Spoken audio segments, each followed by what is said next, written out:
সংসারে আপনাদের নমস্কার। আজকে দুপুর ব্লগটা শুরু করলাম রান্নার। যে দেখুন আমি চাটনি করেছি, এবার শুক্তো করেছি, আর কুমড়োর সেদ্ধ হচ্ছে আলু দিয়ে। কুমড়ো শাক সেদ্ধ করছি রান্না করব বলে। কুমড়ো শাকের সেদ্ধ বসিয়েছি, এখনও সেদ্ধ হয়নি, কড়াইতে রয়েছে বলে একটু নেড়ে চেড়ে দিচ্ছি। নাড়াচাড়া হয়ে গেলে সেদ্ধটা নামিয়ে নেব। এই সেদ্ধ হয়ে গেছে, এবার নামিয়ে নেব। নামিয়ে নিয়ে জলটা ঝরিয়ে নিয়ে বসাবো।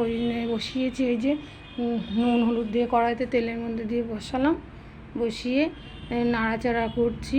কুমড়ো শাকটা নাড়াচাড়া করে ওটা বসিয়েছি। এবার ওই কুমড়ো শাক বসিয়ে দিয়ে মাছ আনতে যাব। যে মাছটা বের করছি, মাছটা বাজার থেকে মাছ এনে দিয়ে গেছে, মাছটা বের করছি।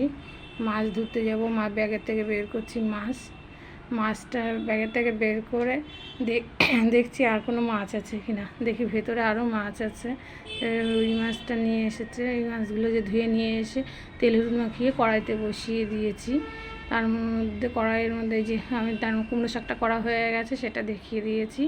এই মাছটা হচ্ছে, মাছ ভাজছি। দেখুন মাছ ভাজা, এই যে কড়াইতে তেল দিয়েছি।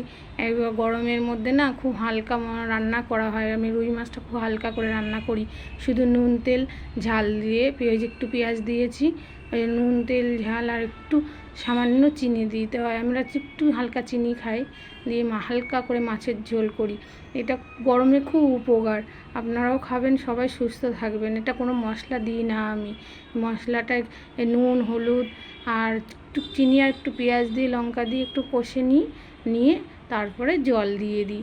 এটা খুব গরমে উপকার, হালকা খাবার, একদম সুন্দর এই যে জল দিয়ে দিলাম, দিয়ে সুন্দরভাবে তার মধ্যে মাছ হতে আমি ঘরে চলে আসলাম ঘরটা মোছার জন্য। যে ঘর মুছছি, ঘর মুছে আমি একটু বাজারে যাব, ওই জন্য কাজ হয়ে গেলে বাজারে বেরিয়ে আসলাম।